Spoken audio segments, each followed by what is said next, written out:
इधर इस बीच दक्षिण कोरिया ने आरोप लगाया कि किम जोंग उन ने एक बार फिर चोरी छिपे अपने देश में बैलिस्टिक मिसाइल का परीक्षण कर उन्हें डराने की कोशिश की। दक्षिण कोरिया का दावा है कि किम जोंग उन ने इस साल परमाणु ताकत से लैस मिसाइल का 7वां परीक्षण किया है और चेतावनी दी कि अगर दक्षिण कोरिया में अमेरिका का दखल कम नहीं हुआ तो विनाश होना तय है।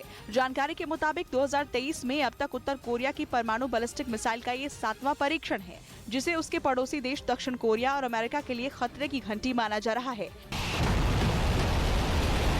ऐसा इसलिए क्योंकि उत्तर कोरिया के लगातार धमकाने के बावजूद अमेरिका दक्षिण कोरिया के साथ मिलिट्री ड्रिल कर रहा है। खबर तो ये भी है कि अमेरिकी सेना की एक टुकड़ी जल्द ही एक और अभ्यास के लिए दक्षिण कोरिया पहुंच सकती है और इसी वजह से उत्तर कोरिया लगातार उसे डराने की कोशिश में लगा हुआ है।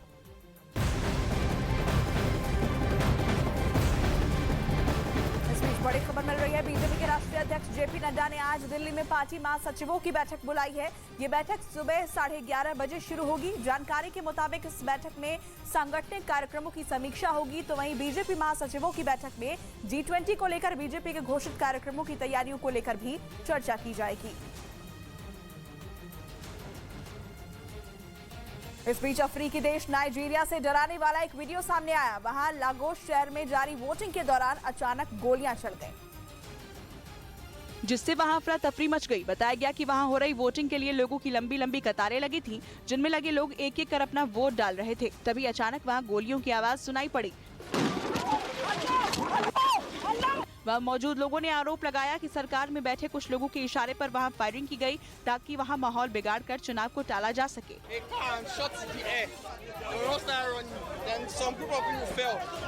इस फायरिंग के बाद वहां भगदड़ मच गई, जिसकी वजह से चुनाव के लिए रखी गई मशीनें और लोगों के दिए वोट भी सड़कों पर बिखर गए।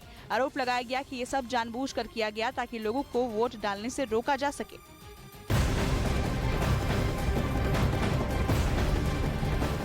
छत्तीसगढ़ के रायपुर में आयोजित कांग्रेस के 85वें अधिवेशन का आज तीसरा दिन है। कांग्रेस अधिवेशन के तीसरे दिन वायनाड से सांसद राहुल गांधी का भाषण होगा। सुबह 10:30 बजे राहुल गांधी का भाषण होगा और इसके बाद कांग्रेस अध्यक्ष मल्लिकार्जुन खड़गे दोपहर कांग्रेस नेताओं को संबोधित करेंगे।